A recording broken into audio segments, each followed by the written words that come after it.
Hello Lohita, guten Abend, wie geht's? आज के lesson में हम करने वाले हैं कुछ और गैनिटिव प्रीपोजिशन। ठीक है। मगर वीडियो शुरू करने से पहले मैं एक बार धन्यवाद ज्ञापन करना चाहता हूं उन सबका जो लोग हमसे जुड़े हैं। अभी तक हमसे लगभग 400 लोग जुड़ चुके हैं। So it's a matter of pleasure for me. ठीक है। और मैं एक चीज और बताना चाहता हूँ कि भाषा एक ऐसी भाषा सीखने की प्रक्रिया एक ऐसी प्रक्रिया है जिसे जो सतत जारी रहती है। It's a continuing process. इसको लेवल में बांटा नहीं जा सकता, A1 A2 B1 B2। एक परंपरा और एग्जाम लेने की प्रक्रिया है, उसके हिसाब से बांटा था। ठीक है। सो अभी तक हमने लगभग 90 प्लस वीडियो डाल दिया है। और मुझे लगता है कि ये A1 के लिए काफी होगा। फिर भी जो चैप्टर्स जो कुछ टॉपिक्स बचे होंगे उनको डालेंगे। मतलब मैं एक चीज बता दूं, कल से मैं A2 सीरीज शुरू करने वाला हूँ। ठीक है। और उसके लिए एक अलग से प्लेलिस्ट बना दूंगा, उसमें मिल जाएगा। ठीक है। फाइन।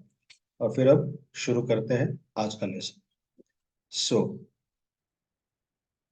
आज भी हम करेंगे 5 प्रीपोजिशंस और उसके बाद से कल से हम ए टू सीरीज चालू करेंगे। फाइन। सो मिथिल्फा is with the help of, and as we know this is a preposition. Preposition का कॉन्सेप्ट हमने अलग वीडियो में बनाया हुआ है। जब भी लैंग्वेज को हम सीखते हैं, कोई ग्रामेटिकल कॉन्सेप्ट आता है, उसको इस तरीके से सीखना चाहिए जैसे मान लीजिए आप किसी बाइक के मैकेनिक हो, किसी गाड़ी के मैकेनिक हो। कुछ लोग को ये एग्जाम्पल बहुत छिछला लग रहा होगा, बहुत नीचे लग रहा होगा, मगर ऐसा है। ठीक है। लैंग्वेज का पुर्जा पुर्जा खोल देना, उस तरीके से सीखना मेरे साथ। ठीक है। फाइन। जैसे मिथिल्फा, इट्स ए प्रीपोजिशन। जब मैंने बोला प्रीपोजिशन, इसका मतलब क्या है? प्रीपोजिशन। उसका पोजीशन पहले होगा। किसके पहले होगा ये भी जानना है। या तो नाउन या प्रोनाउन होगा। और इसके लिए स्पेशल वीडियो पड़ा है, जाकर एक बार जरूर देखें। फिर समझ में आएगा प्रीपोजिशन होता क्या है। फाइन। सो प्रीपोजिशन जब आएगा उसके बाद से नाउन या प्रोनाउन आएगा, और कुछ नहीं आएगा। मगर उस प्रीपोजिशन से पहले कुछ भी आ सकता है और इन दोनों के बीच में रिश्ता स्थापित है। ठीक है। फाइन। सो मिथिल्फे आइनस लेयर बुक्स। अभी देखिए जैसा मैंने बोला वही। सो मिथिल्फे आइनस लेयर बुक्स, लेयर बुक क्या है? Text book. ठीक है। फाइन। और ये इंडेफिनिट आर्टिकल। तो ये क्या हो गया? मिथिल्फा क्या है? गेनिटिव प्रीपोजिशन। इसका मतलब ये है इसके बाद जो नाउन प्रोनाउन आएगा उसको वो ट्रीट करेगा, उसको ट्रीटमेंट दे देगा, केमिकल रिएक्शन कर देगा। If you are science student you should understand like that. Fine. So उसको केमिकल रिएक्शन करेगा और उसको क्या कर देगा? गेनेटिव बना देगा। So Methylpha Ines Lehrbuchs. Basically, the noun is ein Lehrbuch. ठीक है। Lehrbuch is textbook. बट उसने उसको क्या किया मिथेल्फे ने? आइनेस लेयर बुक्स कर दिया। क्यों कर दिया? बिकॉज ये गेनेटिव प्रीपोजिशन है, तो इसका रोल ही यही है। तो ये अपना काम अच्छे से कर रहा है। फाइन। राइट। सो मिथेल्फा आइनेस लेयर बुक्स। अभी ये हो गया सेंटेंस का वन पार्ट। कुछ कुछ लोगों को जिन्होंने अभी हाल में शुरू किया होगा, उन्हें सेंटेंसेस थोड़ा लंबा लेंगे उनको। अगर उनको उन्हें चाहिए कि टुकड़ों में देखें सेंटेंस को, तो आराम से समझ में आए। फाइन। सो मिथिल्फा एंड लेयर बुक्स। अभी अभी देखिए यहां तक ये this is one part and the second position पे आया। So this is one position, second position is reserved for verb. Fine. So habe ich हो गया आपका डूअर सब्जेक्ट। फाइन। डॉइच गेलेंट। फाइन। राइट। ये चला गया लास्ट में। क्यों? क्योंकि परफेक्ट में है तो पास्ट पार्टिसिपल यानी पार्टिसिपल वाई लास्ट में जाएगा। फाइन। मगर यहाँ पे मेन खेला क्या हो रहा है? मेन मुद्दा ये है, मिथिल्फा आइनस लेयर बुक्स means with the help of a text book I have learn German. So मिथिल्फा एक गेनेटिव प्रीपोजिशन है। उसके बाद जो भी नाउन प्रोनाउन आएगा उसको वो टक से गेनेटिव का ट्रीटमेंट दे देगा। गेनेटिव में क्या होता है, इसके लिए वीडियो पड़ा हुआ है। गेनेटिव का first lesson, this is six lesson. Fine. उसमें अच्छे से विस्तार से विद suitable एग्जाम्पल समझाया गया है। फाइन। आगे बढ़ते हैं। Den Weg habe ich mit Hilfe eines Handys meines Handys gefunden. Fine. सच है nice example. Den Weg habe ich, अभी देखिए जर्मन में होता क्या है कि verb in the second position, और उस पे भी हमने वीडियो बनाया। ठीक है। फाइन। जिन्होंने देखा अच्छी बात है, अदरवाइज यही समझ लें। Den Weg habe ich mit Hilfe meines Handys gefunden. Fine. अभी mit Hilfe के बाद क्या हो रहा है? Mein Handy। The original noun here is mine handy, मगर ये माइनस हैंडीज क्यों हो रहा है? क्योंकि इसको गेनेटिव का ट्रीटमेंट मिल रहा है। क्यों मिल रहा है? मिथिल्फा।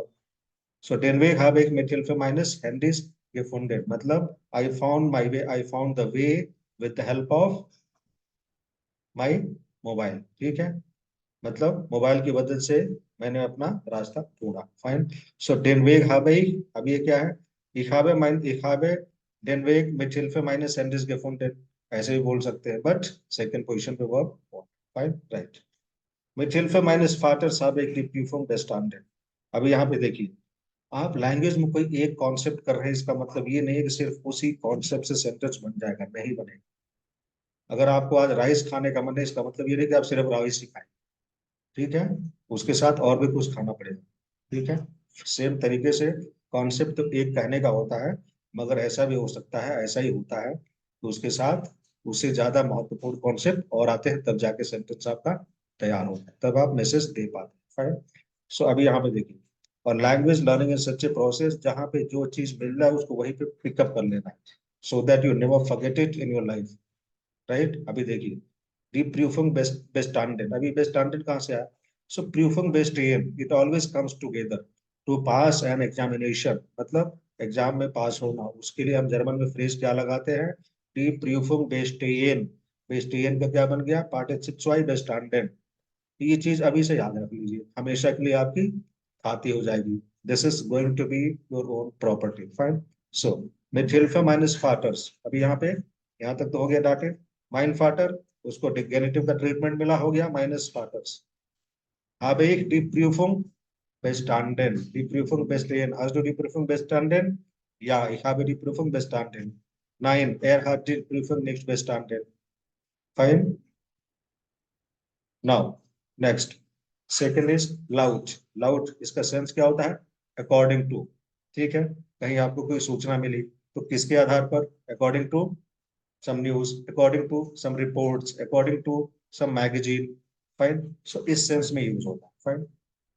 सो laut eines Berichts sind die Deutschen die Disziplinärtesten Menschen der Welt। German language में जो बड़े बड़े शब्द होते हैं उनका प्रोनाउंसिएशन थोड़ा मुश्किल होता है, उसके लिए उसको आराम से करना है, फिर आदत से होता है, फाइन। सो लाउट आइनस बेरिक्ट्स, अभी बेरिक्ट क्या होता है बाबा? देयर बेरिक्ट इज रिपोर्ट। सो आइन बेरिक्ट, द एक्चुअल नाउन इज आइन बेरिक्ट। लाउट ने उसको जेनेटिव का ट्रीटमेंट दिया तो क्या बन गया? लाउट आइनस बेरिक्ट means according to a report जिन दी डॉयचन, ठीक है। द डॉयचा मतलब जर्मन, जर्मन लोग, जर्मन इंसान, उस सेंस में। दी डॉयचन मींस द जर्मन्स, यानी जर्मन लोग। डी डिसिप्लिनियर टेस्टन, डिसिप्लिनियर टेस्टन, जैसा जैसा है वैसे वैसे पढ़ना।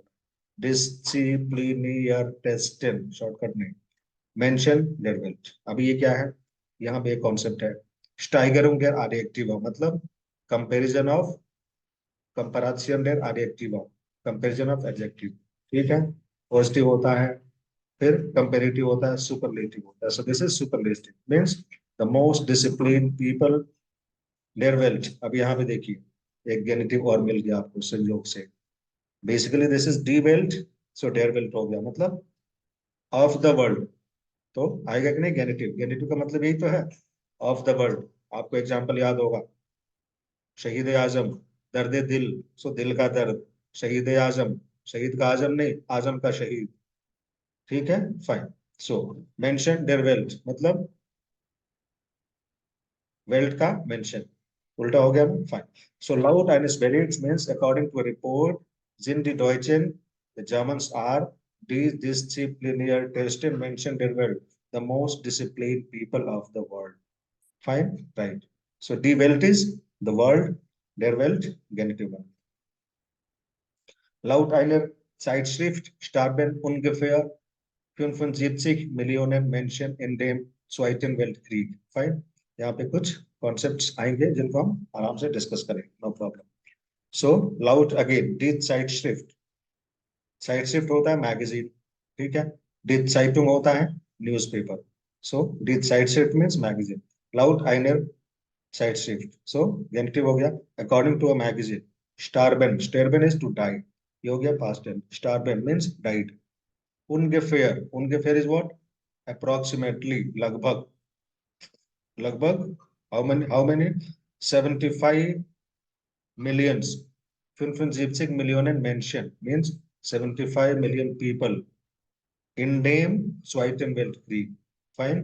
अब ये इन आ गया और डाटिव प्रीपोजिशन हो गया, ठीक है, fine. So it is basically that वेक्चुअल वाला, वेक्चुअल प्रीपोजिशन, मतलब according to a magazine approximately 75 million people died in the Second World War.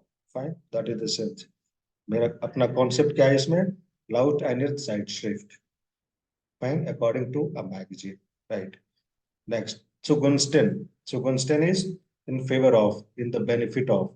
कोई चीज आप कर रहे हैं किसके फायदे के लिए? For the sake of, in the benefit of, in favor of. ठीक है? So उसके लिए zugunsten आता है. And as we know, this also takes genitive. So Regierung is government, प्रशासन. ठीक है? Regierung trifft eine Entscheidung. अभी मैंने बोला था कहीं पे कोई कॉन्सेप्ट मिले उसको वहीं पे पिकअप कर लेना है. So again you find a very interesting concept here. Die Entscheidung treffen. Die Entscheidung treffen means to take a decision.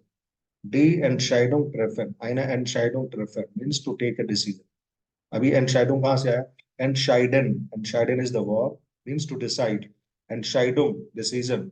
UNG लग गया लास्ट में, समझिए वो नाउन बन गया. And it's always feminine. Fine. So, die Regierung trifft eine Entscheidung means the government takes a decision zugunsten der Bürger. Bürger is citizen. So, der Bürger होता है. अगर यहाँ पे हम सिंगुलर के साथ डील कर रहे होते तो ये क्या होता है? des Bürgers. मगर सिटीजन तो खूब सारे हैं ना, इसलिए बेसिकली इट इज डी ब्यूर्गर. फॉर्म सेम होता है प्लूरल में भी. सो डी ब्यूर्गर उसका प्लूरल बन गया. सो डेयर ब्यूर्गर.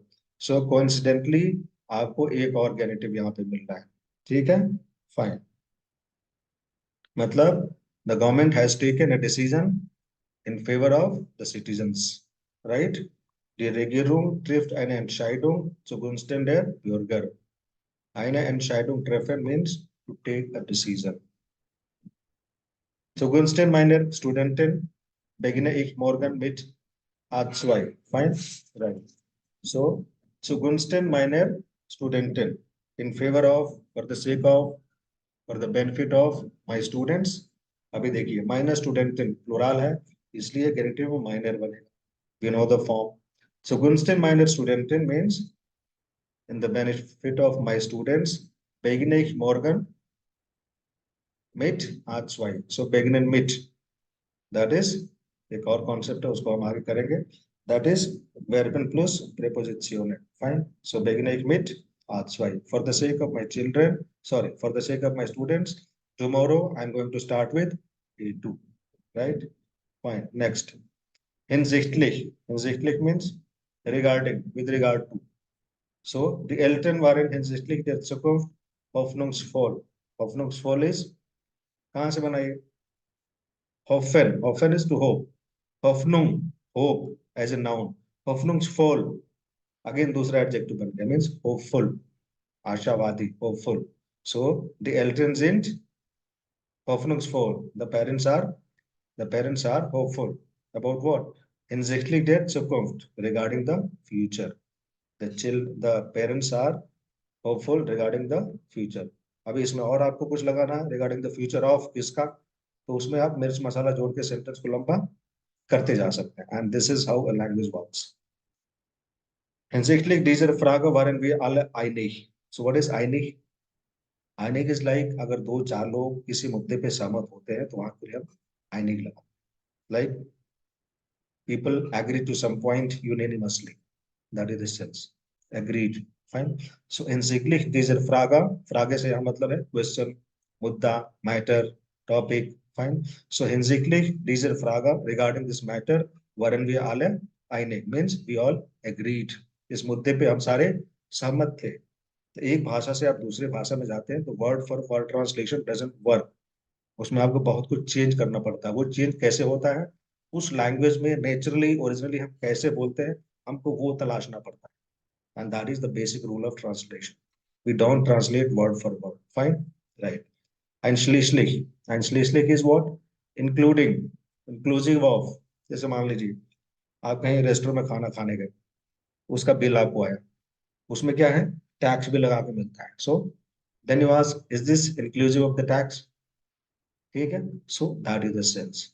उस सेंस में यूज होता है. Das ist der Preis einschließlich der Mehrwertsteuer. Now, what is this Mehrwertsteuer? So यहाँ पे दो वर्ड है, असल में तीन है, तीनों को हम टुकड़े टुकड़े कर देते हैं. मेयर वेल्ट स्टोयर. ध्यान से सुनिएगा. Mayor is more, we all know. Weight is value, worth, value. Stoer, D stoer means tax. So mayor weight, stoer. इसको क्या बोलते हैं? कहीं बोलते थे एडेड वैल्यू टैक्स, कहीं बोलते हैं वैल्यू एडेड टैक्स, कहीं बोलते हैं sales tax. So basically this is the same tax, same thing. Fine. इसको आप वाइड समझ लीजिए. फाइन. सो दस इज देयर प्राइस एंड स्लीसली. और उसके बाद से अभी देखिए इसका आर्टिकल क्या होगा? डी मेयर वेट स्टोर. सो डी बन गया डेयर, क्योंकि इसको ट्रीटमेंट मिला गेनिटिव वाला. वो किसने किया? einschließlich ने, because we are doing prepositionen mit dem Genitiv. So das ist der Preis einschließlich der Mehrwertsteuer. So this is the price inclusive of VAT, including VAT. Fine, right. और price का spelling आप ध्यान से देख लीजिएगा, English के साथ interference नहीं होना चाहिए. इस digit price einschließlich der Mehrwertsteuer, उसका हमने क्वेश्चन बना दिया. Fine. So with this we completed another list of genitive prepositionen. Thank you so much for your time and patience. And as promised, tomorrow onwards I'm going to start with T2 lessons. उसको मैं playlist में अलग से बना के डाल दूंगा.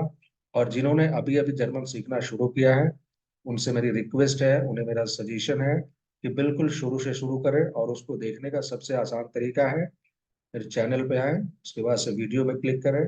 वहां पे 3 कैटेगरी मिलेगी आपको. ठीक है. उसमें द ओल्डेस्ट वाले पे क्लिक कर दें, आपको सबसे पहला वीडियो मिलेगा. फिर वहां से देखना शुरू करें धीरे धीरे. Fine, right. So see you in the next session with A2 lessons. Thank you so much for your time and patience once again. Auf Wiedersehen.